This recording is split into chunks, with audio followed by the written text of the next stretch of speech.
Hello and welcome to the webinar today. I can see we have many participants joining us. Before we begin the webinar and the discussion with our panelists today, I'm going to walk through just a few housekeeping items. You'll also see these are presented currently on screen.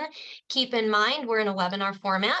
And although we cannot see or hear you, please feel free to chat throughout the webinar. Any of the questions you have, any of your thoughts, keep in mind we are going to leave 10 to 15 minutes at the end of the webinar today for some questions and answers from the audience to our panelists.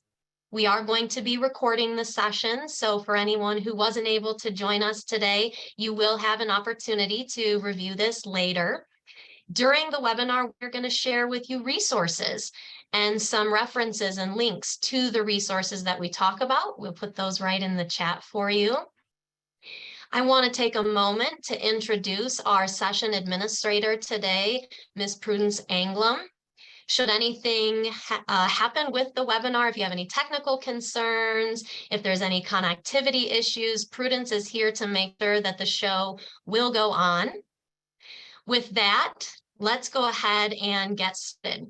We're really glad to have you here with us today for a discussion on cultural intelligence and how that relates to career readiness, both from a higher education perspective and how we're preparing our students to go into the workforce, and also from the employer's perspective and what is it that they not only want to see, but how can they help continue that development work that's been started in the higher education space to ensure successful early career professionals and ultimately successful teams and organizations.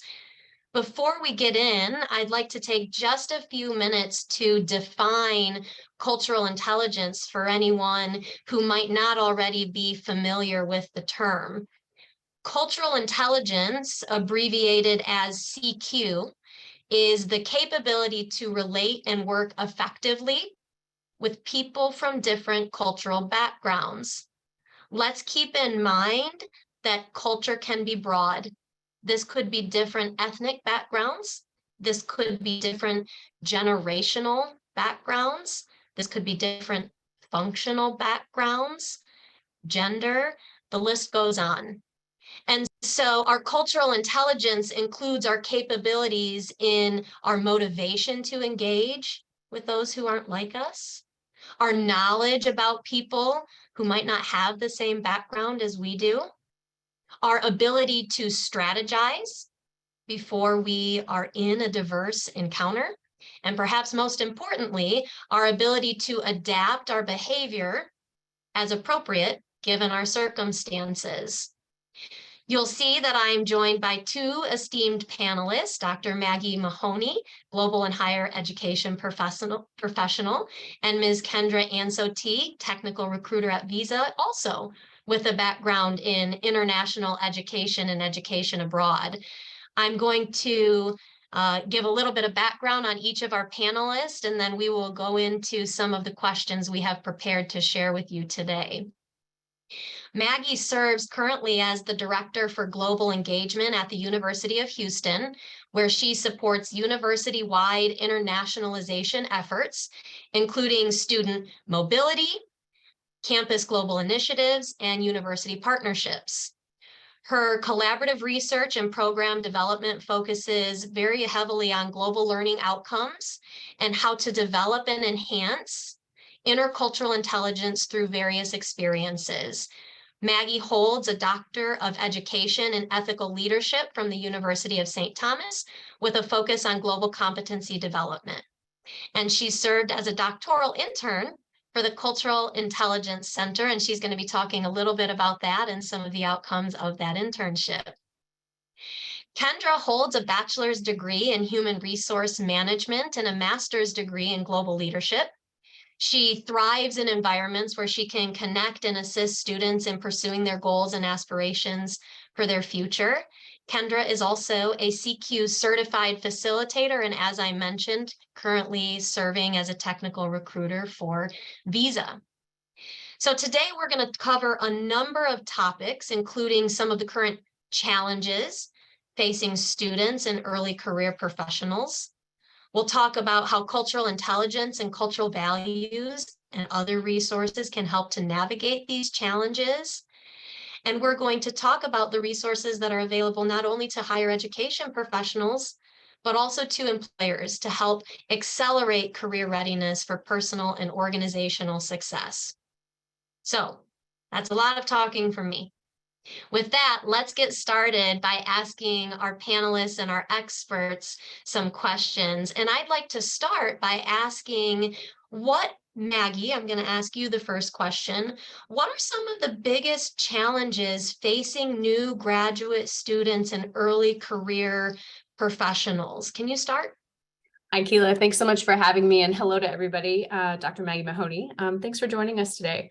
So some of the bigger challenges that we see our new grads and our new professionals facing is a changing global workforce. These students, these graduates, these new professionals are entering more and more of a global workforce as we see the increase in remote work, as we see our world get closer together through technology.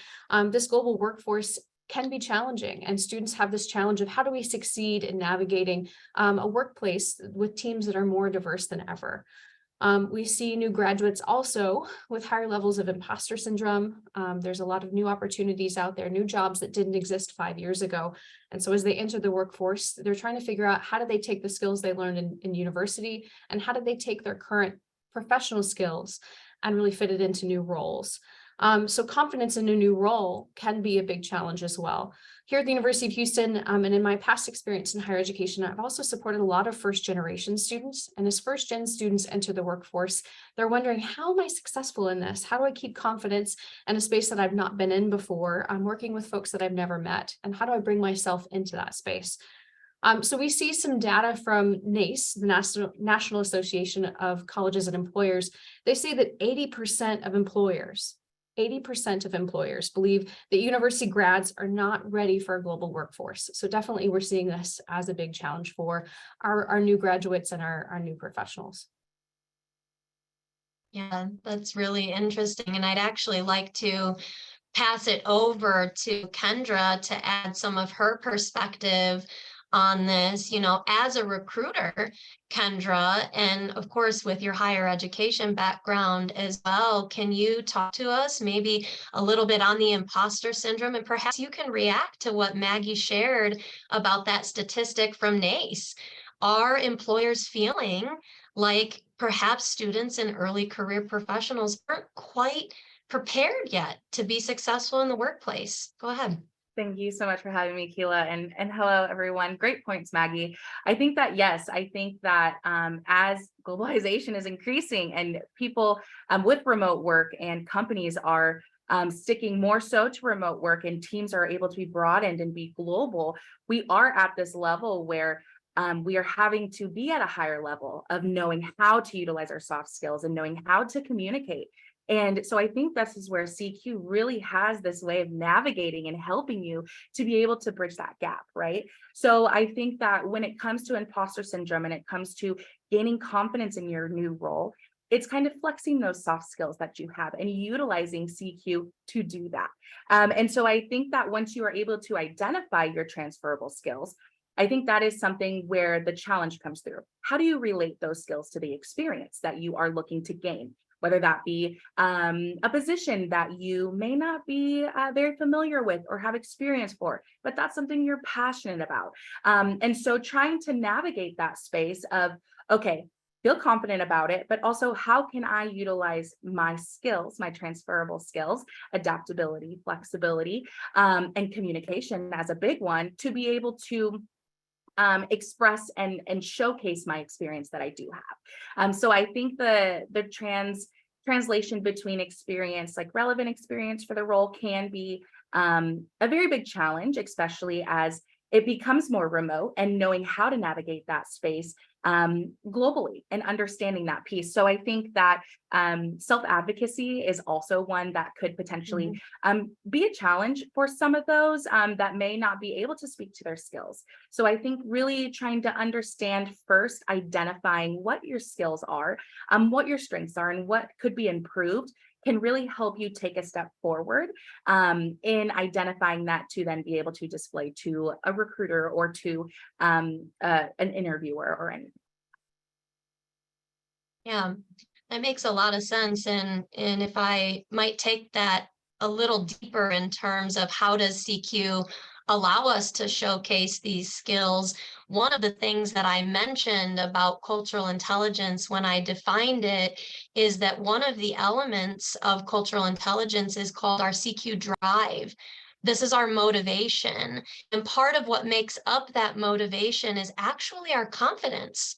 If we don't have a lot of confidence engaging with a certain group, or even as an early career professional or a first generation student, like Maggie said, how can we become more confident in that situation, which is often what leads us to imposter syndrome. And so really learning to self-identify, where is my CQ drive today? How confident am I? What am I motivated by? Both intrinsically, like Kendra said, maybe it's a role that I want, but I don't have the experience for it, but I'm intrinsically motivated for that. Maybe it's extrinsic. I'd really like to get this next promotion. All of those elements make up our CQ drive, which is a really important factor. And we're going to talk a little bit more today about how we can use CQ to start learning how to show that externally to the people that we're interviewing with, and how to look for it as an employer. That's great. I'd like to move to our next question. Maggie, I want to ask you to start again, please. How do you see global and cultural competency, and go ahead and define those for the group when you get into this. How do you see that fitting into career readiness, especially given your background and your research?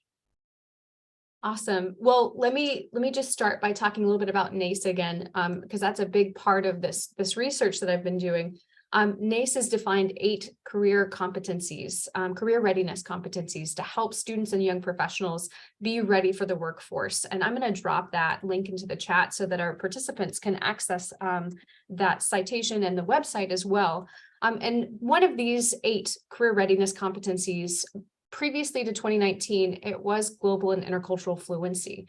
And NACE was saying that they're seeing that this is one of the 8 most important competencies that students and graduates need to have when entering the workforce. And then in 2019, that competency was updated into equity and inclusion, but honestly, it was only broadened and made stronger as a competency. And within that definition, I love what they said there, that it not only talks about equity and inclusion, but it brings it into a global sphere. So they were talking about how to have this competency, participants or students needed to exemplify or demonstrate awareness, attitudes, knowledge, and skills required to equitably engage with global and global communities. And that directly aligns with so many of the definitions of what global and intercultural and cultural competence is. You know, if you look across the spectrum of definitions of global competence, intercultural intelligence, and that was what a lot of my research has been on, you keep on seeing those similar and same themes. You see drive, knowledge, strategy, and action, like the Cultural Intelligence Center defines CQ as. But very similarly, you see attitudes, knowledge, skills, and action that align to really empower someone to be a true global citizen. So I really see that this is directly a part of it. We see the why, we see the folks that are saying this is very important. And this new definition of equity and inclusion, and you can read more about it on the website, it really mirrors all those definitions and further says this is super important as a skill, as a competency to have whenever entering that global workforce.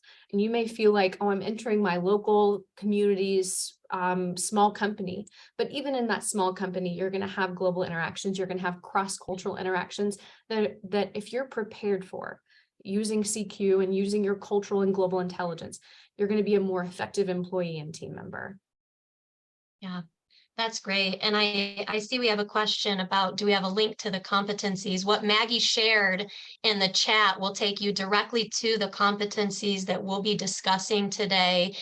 And just by way of background, because we know we often have a global audience that may participate in these webinars, NACE, NACE, is the national, in the States, Association of Colleges and Employers.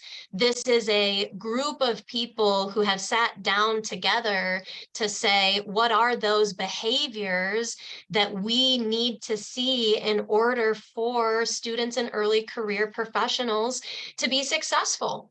And it's from both sides. And that's why it's really important that we have experts on both sides on this call. Maggie talking about the preparedness of students, and Kendra bringing the perspective of a recruiter, of the employer side, saying, yes, we do need to see these competencies. Kendra, I'd also like to get your perspective. What is it about cultural intelligence in particular that you think is so powerful in terms of career readiness and even success once an employee actually joins a new team? Can you talk to us a little bit about that? Yeah, absolutely. I think CQ is not only fitting for career readiness, but I think it's essential. I think it is so important because you can have all of the technical skills in the world to fill a position, but you also need to have that aspect of communication. You also need to be able to work with others of different backgrounds, of the same backgrounds. And CQ is what allows you to be able to build on those capabilities of understanding how to navigate those situations. And so if you have the technical experience or any skill set that you need to be able to fulfill a role, but also having these additional ways to be able to communicate on a global scale, communicate with different backgrounds, that is going to make you a stronger team player. It's going to be able to make you more effective as a teammate for others working with you, and build a more effective, productive, and more efficient kind of team and atmosphere. And so I see it so powerful because without it, you can of course communicate, but it gives you that way. You have the drive, you have the knowledge, you have the strategy, and you have the action to be able to walk your team, and you as someone who could be, higher of the cultural intelligence space, but in that understanding. And so you're able to build that and foster that to where then everyone can feel that they belong and included in the conversation at the table. So I think it is so important to have, even as you've been in your career for a very long time, but specifically for early careers, when we see that, okay, you are a team player, you're adaptable, you are flexible, you are able to have communication with those of all different backgrounds, of all genders, and work efficiently and effectively. I mean, that's key right there. You always want someone on your team like that. And so it's really important, I think, to continue moving towards that space. Kendra, I think that is so spot on. And I have a piece of research that I love to throw out in conversations about this topic that kind of catches people and they're like, oh, wow. We think as employers, we want to have diverse teams. We're in a global workforce. We are getting more and more diverse team members together. But research shows that if you have a diverse team that doesn't have a strong degree of cultural intelligence, if they don't know how to work well together, diverse teams tend not to work effectively as homogenous teams. So if you're putting together a diverse team, but you're not equipping them, this isn't even from the graduate or new professional level. This is as team leaders. If we're putting our teams together and we're not supporting them to be culturally intelligent, they're not actually going to be as effective as a team that was all from the same. So I think it's really important to look at that as the additional why, and how we're lobbying to make sure that our teams are more culturally intelligent so that they can be more effective. Yeah, absolutely. I 1000% agree. And I think too, because when you do approach a situation, from the cultural intelligent background, you're going to be more open-minded. You're going to have, the ability to see other perspectives. You're going to be able to foster that space where people can say what they want and be respected in understanding, okay, I may disagree, but I'm going to respect your opinion. Mhm. And I will still, of course, say, my opinion on it, but it's going to be a respect thing. And so that's what I think is so important, to keep that space, especially in a professional setting. Love it. That's great. I think the other thing to be mindful of is the Q in CQ, in cultural intelligence, is there because cultural intelligence is a measurable skill. It's a way to define a certain type of intelligence, and that skill set can be developed. We can assess someone's CQ drive, their motivation, their knowledge. Someone asked a really good question about, can we be more specific on how one can transition from more of a monocultural view to a culturally inclusive approach? My answer to that would be to develop the 4 skill sets of CQ. Develop first the motivation to even do it. What's your why?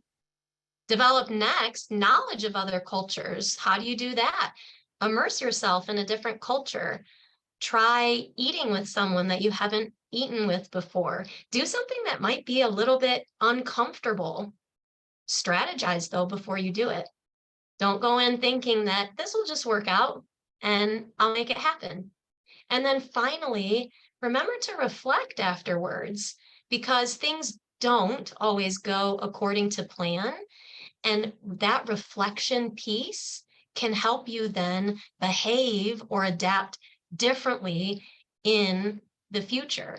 So something to keep in mind, especially from the employer side of, of things, is we can start to recognize the cultural intelligence in the people that we are hiring, but it really shouldn't stop there. Kendra and Maggie are absolutely right that if we have these teams that we know we want to be effective, how do we work as employers to grow that level of CQ? And we're going to go there today in the webinar. We are going to talk about resources that can help accelerate this whole idea of career readiness and cultural intelligence that can help us be more effective. I'd like to move on to the next question, and Kendra, I'd like you to go ahead and start with this one. I think we've touched on it a little bit, but as an employer, as a recruiter, what does career readiness look like? Absolutely. Great question. I feel like it could look like many different ways, right? It depends on where you're coming from, what you're looking for specifically for a role. But in overall, if I were to think about career readiness, I would think about being a good communicator. I would think about kind of how you mentioned, Keyla, self-reflection. If you are able to self-reflect on a project that happened, what went wrong? What can I do to better myself in the situation? What could I have done to make something happen this way or that way? And then lastly, knowing how to flex your soft skills to then display your technical skills. And so I really want to mention really quickly on the good communicator piece, because from NACE, one of the key competencies is communication. And I love what they say about it, because I think it really overall gives a great overview of what a good communicator would be. And it says frames communication with respect to diversity of learning styles, varied individual communication abilities, and cultural differences. And I think right there, I mean, CQ is just the tool to do that. And it's allowing you to step by step be able to build that communication. And so when you're thinking of career readiness and you're thinking of, okay, what can I do? Sharpen those skills, things that you can continue to work on as a communicator, and being able to have those tough conversations in a respectful way, in a very understanding way, but also be able to flex your soft skills and to someone who may be of a different background of you, but in a way that they can understand it as well. So I think trying to do all of those things, again, good communicator, being able to self-reflect, and then also knowing how to flex your soft skills when you're communicating with a recruiter, recruiting, or you're with an employer, just being able to kind of express, again, kind of how I mentioned before, identifying, so preparation, of course, but identifying what your strengths are and kind of going off of those can really help, especially when you're having those conversations. And Kendra, I'd like to ask, as a recruiter, how do you pick those things out? How do you know if someone's a good communicator, or how can you tell what's happening behind the scenes that makes them a good communicator? As an example, one of the strategies we often talk about here at the center is taking time beyond preparing before the interaction begins, pausing before you respond. It's okay if you don't immediately have a response to something. What are some of those other things that are clues to employers and recruiters of a career-ready student Yeah, or professional? absolutely. I think one, ask questions. Someone who asks questions, someone who shows their passion through, but also is curious, because I think curiosity is so important. And so asking questions is so key to kind of one, learning more about the role, showing interest in whatever you're interviewing for, but then also understanding the background of the person that you're speaking with from an employer standpoint. You want to make sure that you are also meeting them. So yes, of course, they want your role, but as an employer, you want to make sure that you are meeting them where they need to be met.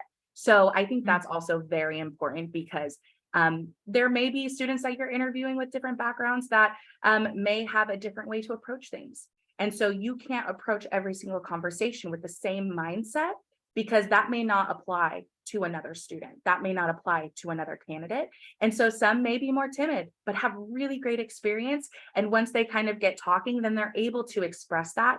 So I think for employers, allowing that space, allowing that time. And I love, Keyla, how you mentioned that pause, because sometimes people just want to go, go, go, go. Take a second, take a breath, and letting them express their thoughts, I think is so important. And building that space where they feel comfortable. I think that's extremely important too, to where they can express their thoughts in a space that makes them feel not judged, that makes them feel confident in themselves, because as we mentioned, imposter syndrome is so prevalent right now. That makes them feel that confidence, and then also sparks their passion for whatever the role is. So I think just cultivating that space is just really important to being able to lead into that. Kendra, I was taking bullet points of your answer if I were to quantify it, and it just keeps on hitting so many of the points of what is global and intercultural competence. Curious, to have curiosity, to have knowledge, awareness, open-minded, to be strategic and thoughtful and inclusive. Those are all aspects of what cultural and global intelligence truly is. And I really do see that coming through as professionals who are truly career ready. So love that. Just wanted to share. That's great. I see we had another good question come in about what are some recommendations for people who might be at the receiving end of culturally non-inclusive communication. I'm going to save that one for the end when we get into our Q&A with the audience. And what I'd like us to do is, I think that we've shared a lot sort of in theory about what are the challenges? What does career readiness look like? How can CQ help with some of that? And I'd like us to start talking really practically speaking for both the higher education professionals and for employers and organizations, what resources are out there to help accelerate the career readiness of our new professionals on a team or in an organization. And so, and actually, before we go there, Maggie, something you and I were talking about as we were preparing for this webinar is bringing intentionality into our discussions. And I want to come back to that when we talk about that question that I said we would save for the end. But for now, why don't you talk a little bit, Maggie, to start on what resources have you used and what is available to help support career readiness? Absolutely. So coming from a university or institution standpoint, from higher education, there are a lot of resources on campus that do exist for career readiness. There are offices and programs. Of course, there's university career services centers, maybe career services offices within different colleges. The actual people are great resources. Advisors and faculty can be there for students. And I've done some interesting research in the past that even shows one interaction with a student can change their full career trajectory. And so a mentorship piece here is truly a great resource for students and young professionals for those informational interviews, for getting ideas about careers that maybe they didn't even know existed. Again, I come back to that idea that there's so much more out there that we even realize. There are certificate programs. We have a great certificate program here at the University of Houston called the Global Citizens Credential. And in it, there's a required part for students to meet with career services and to look at how they add this as part of their career trajectory. And then student employment programs. Those are all really great resources at a higher ed institution. But I think CQ is another great resource for career readiness. And one thing that, helps us say that too, the Society for Human Resource Management said back in 2015 that these tools like cultural intelligence can really help develop career readiness. And so one thing that I did that I saw here was the need to be more intentional to connect students' career and cultural intelligence to their career readiness. And so that's why with my doctoral internship with the Cultural Intelligence Center, I helped develop this credential, the Cultural Intelligence Credential and Equity and Inclusion Masterclass. And I essentially wanted to take that word intentionality and make it into a tool. I worked with the CQC to develop this resource for students and professionals, so this can be done post-grad, to further develop their career readiness as it's supported by their cultural intelligence. So that's what we're sharing here right now. This is the CQ Credential Reflection Journal. And this whole tool puts together a participant's cultural intelligence assessment, their unconscious bias assessment, and then brings it into this reflection journal where participants are able to truly reflect. And again, we keep on talking about reflection, and I will say there's a lot of research that says that reflection helps these experiences be more effective for students. If we don't reflect on it, we're missing out on a component of really understanding and connecting who we are and our experiences that we've had to where we want to be. And self-reflection is truly a necessary component in career readiness. And we're going to share those references for you in the chat as well. But they are what really underpinned a lot of this entire resource here. So this resource shows students how to connect their components of cultural intelligence, their drive, their knowledge, their strategy and action to being career ready. So how does your CQ drive? How does it affect, or how could it affect your career readiness? And pointing out different areas of that, and then going to the next component tenet of cultural intelligence. And then it goes to a section at the end that I really loved writing because I worked with the CQC to develop all this content to talk about career readiness and taking this connection, this intentional connection between a participant's drive and knowledge and strategy and action, and putting it towards, okay, so now we've really reflected on how we are culturally intelligent, maybe spaces we could grow, places that we could seek to better understand. Now let's apply it to your career readiness using NACE's competencies, using a lot of research out in the field. I've loved putting this together, and I've had conversations in the past decade with my students about this, but putting it together in a reflection journal really was a fun project for me to work with the CQC on. And this resource, I think, is a truly great opportunity for current students, new grads, and existing professionals to get intentional, to get truly intentional about your cultural intelligence and how it fits into the career world.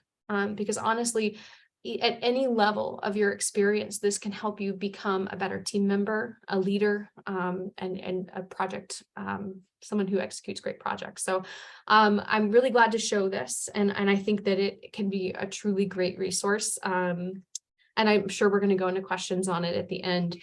But I saw a need in what we were doing here in higher ed of talking about it. I work in our global office, so we facilitate education abroad programs. We do global programs on campus. We have so many students as well, and this is something to not overlook. We have so many students that come to us who are already so global. I have first generation students who are students of immigrants, students who speak multiple languages at home that come from very diverse cultures, and they live biculturally and multiculturally here on campus. So they're already multicultural and they have different levels of cultural intelligence. How do we connect all of that intentionally? And this is a great resource to do that. I've loved all of the reactions. I This is- know I that. loved doing all this work, so I'm so happy to talk about Looks it. so good. Yes, we will share more about these resources again during the Q&A at the end. And also, in addition, when we share out the recording of the webinar, we will include links to the different resources, including this new master class that we have just recently launched in co-authorship with Maggie. And Kendra, I'd like to ask you again, because we don't want to forget that it cannot stop with the educators. Right. What do the employers then do to further career success once a new professional joins the team? Can you talk to us a little bit about that? Absolutely. And Maggie, thank you so much for sharing. That is such a great tool, and I'm super excited for it to come to life. It's going to be incredible. And I wanted to piggyback a little bit off of, in the very beginning, you mentioned mentorship. I think that is one really important key piece. Mentorship, the buddy system. When someone joins and there's a new early career, it's important to have someone that they feel comfortable going to. It's important to know, for them to know they have someone that they can go to where their questions aren't just sitting. They know that there's someone that they can go to. I also want to say a strong onboarding training. We want to make sure that they are fully prepared. We don't want, we, as employers, we want to make sure that they feel confident in their new role, right? Of course, confidence is going to come as time passes by, but we want to make sure that they're confident in knowing what they can achieve, where they can go, the goals they can reach, not even just in that role, but as a company, hey, this is what you have the opportunity to do. And so a strong onboarding training can really make such an important kind of impact on that first start of kind of like a first impression, right? Making sure that they understand this company is here for you. And we want to make sure we set you up with the resources that you need to be the best that you can be. Not only that, I think in onboarding trainings, including things like acronyms, as someone who is first coming into a company, people are saying different acronyms. Like they're like, oh, I'm not entirely sure what that means. What's that? Providing them with a list. Hey, here's everything that someone may be talking about in a meeting. So it makes them prepared. It makes them understanding when someone mentions something that they may not be completely familiar about. Also talking about team org charts or coffee chats, setting up with other employees that may be globally or maybe on the other side of the city, but still being able to have that connection and know that they are, they belong in the team, I think is so important. And then also ongoing professional development. Making sure that that is an option and understanding, hey, here's some opportunities that you can do. There's different trainings that we offer. There are different things if you are interested in maybe proposing something that you want to do, making sure that that option is there. And of course, there's many different avenues that people can go with that. But knowing that that space is open to that interpretation, I think is really important. And then lastly, I wanted to mention employee resource groups and setting up the different groups throughout the company. I know for Visa, we have Vibe, which again, if you say the acronym, the Visa employees, the Black association that we have. And then we also have VANE, which is going to be our Visa Asian Employees Network. And so there's different things like that that you are able to join and feel like you belong and have inclusivity. And also just provide that additional support.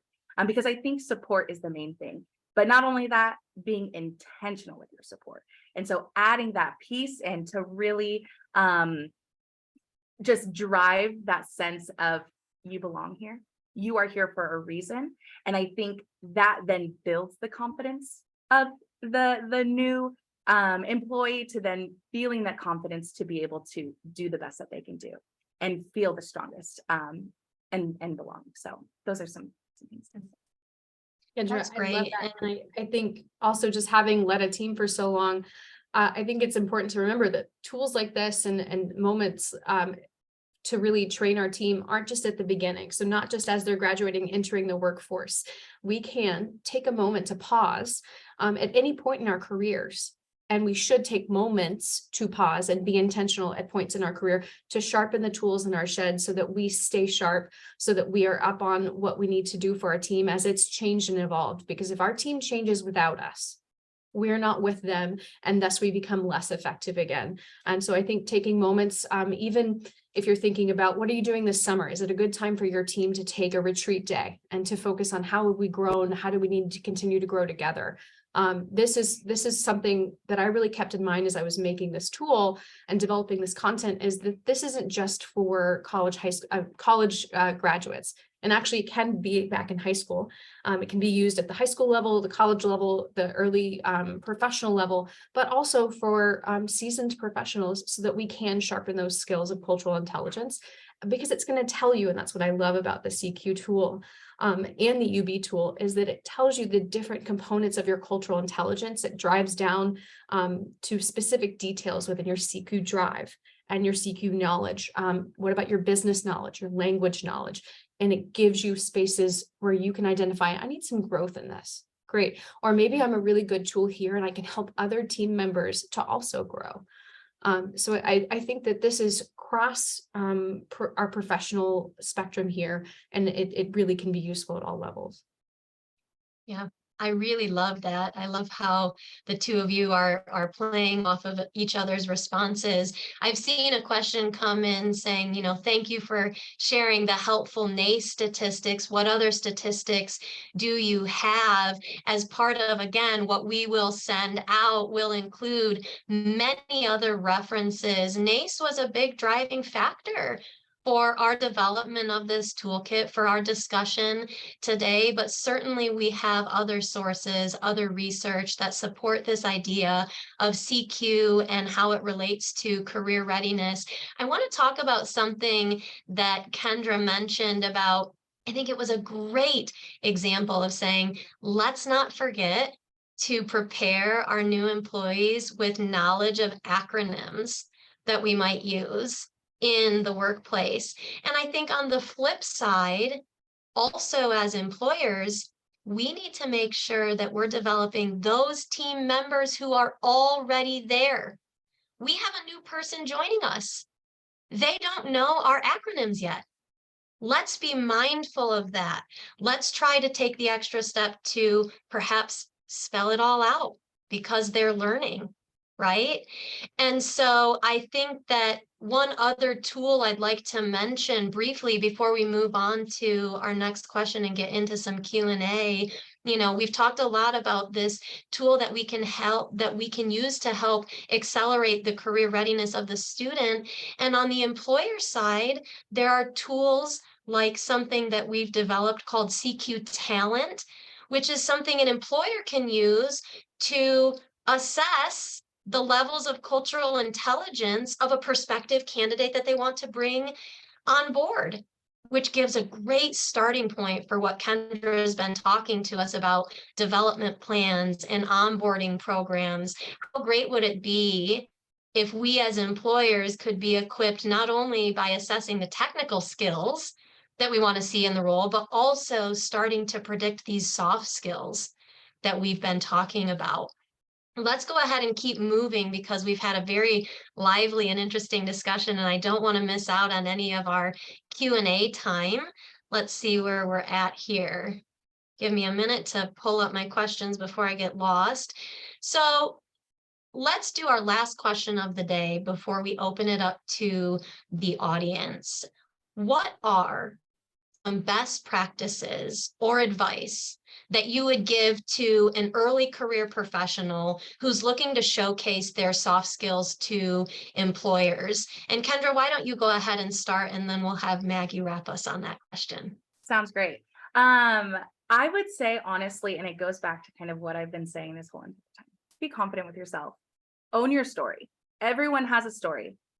Identify, you know, the strengths that you have and run with them. Know your story. Everyone has had a past and you've made it through hardships, and talk about that. Let your passion show through for the role. And so I would say for advice, just be genuine about it. Be genuine. It's okay if you make mistakes. I think that's another one that's very, very big for me, is be okay with making mistakes. Because when you make mistakes, that leaves room for growth. And I always say before, when I studied abroad in Costa Rica back during my undergrad, and there was something that I was thinking about, and it was like, if you're making mistakes, that means you're trying. And that has stuck with me ever since, because you never know if you never try.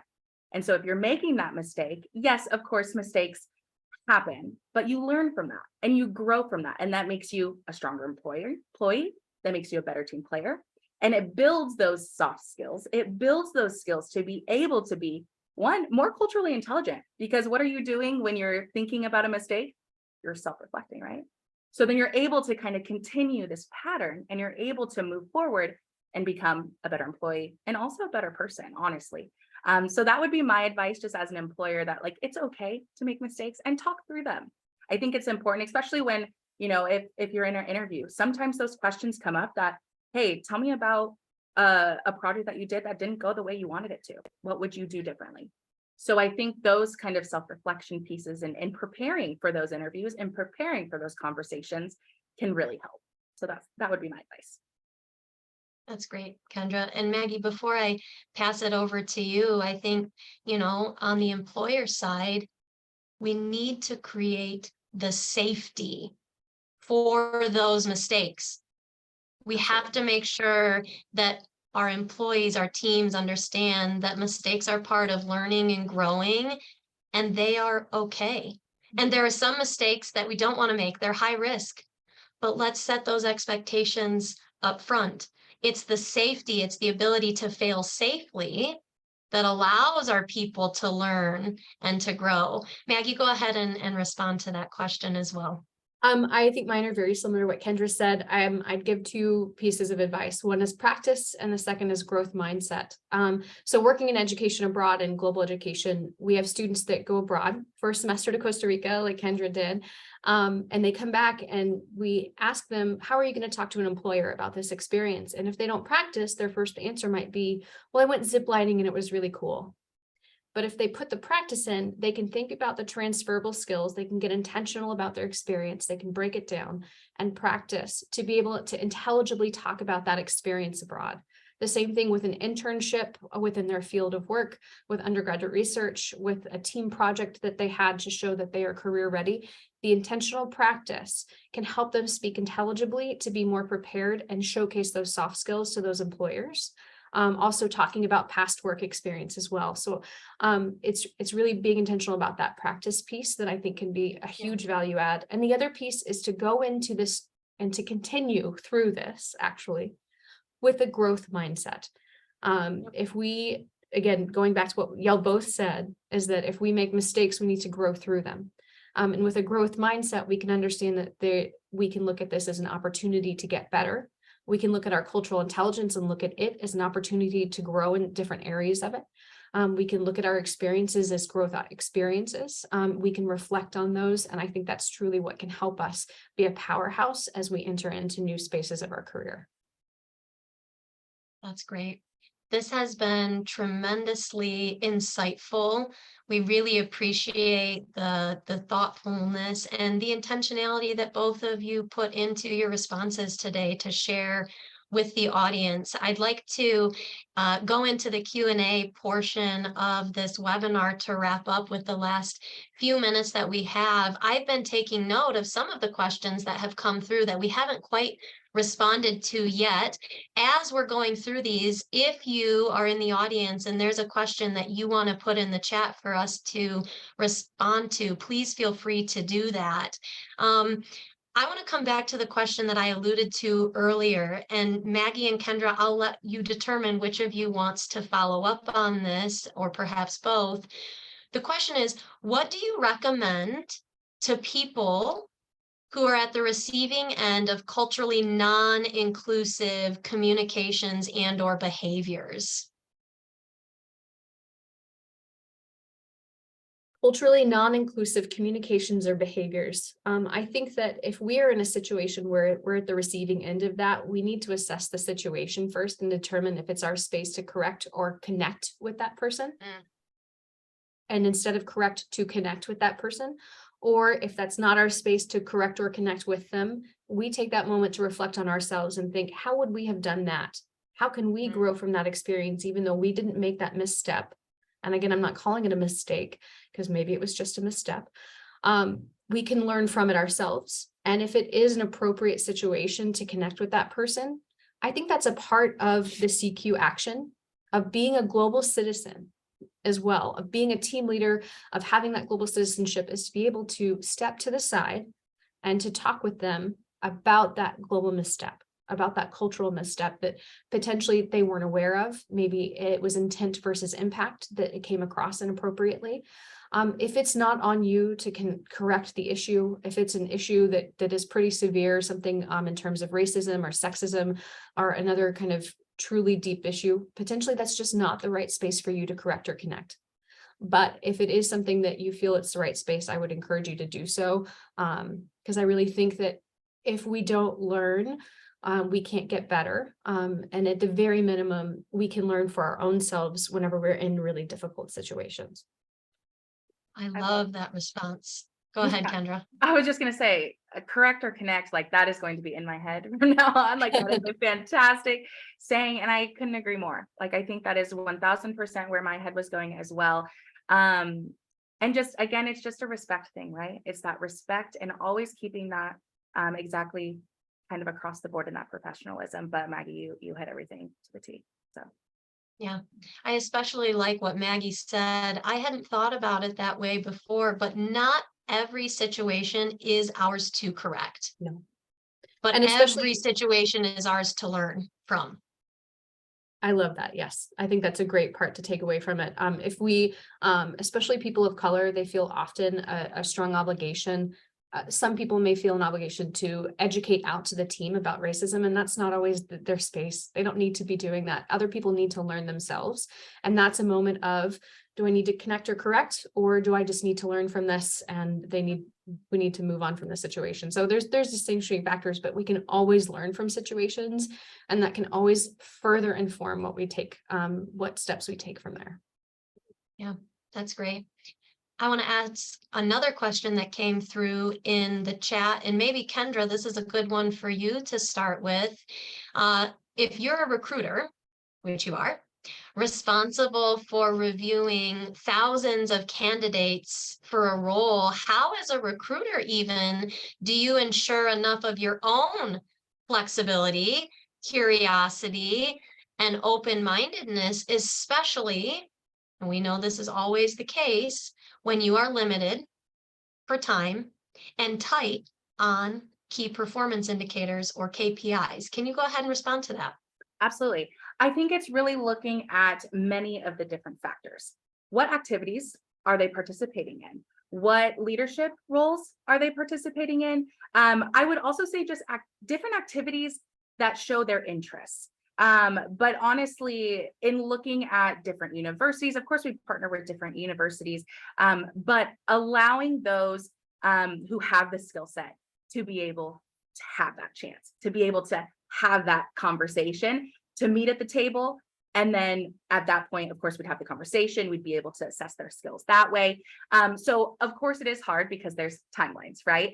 But it is reviewing those resumes to see, okay, what skill sets are we looking for that have matched? And from there, we can then assess looking at the different, again, activities, the different leadership roles, but also the different passions and the different interests of those that could be a fit for the team or things like that. So I think there's so many different avenues that you can look at, looking at different associations that are at different universities, looking at different societies within universities and things like that, especially from the early career standpoint. But looking at different avenues, all different avenues, not one specific university, not two specific universities, but making sure there is an equal pull from every single angle, allowing that opportunity for everyone to have a seat. And remembering that not every path is your path. I love how Kendra said that.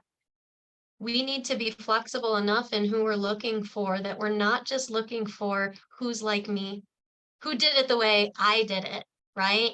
And that's an element of bias that we cover in some of our resources. I love what one of the participants said. People don't care about how much you know until they know how much you care.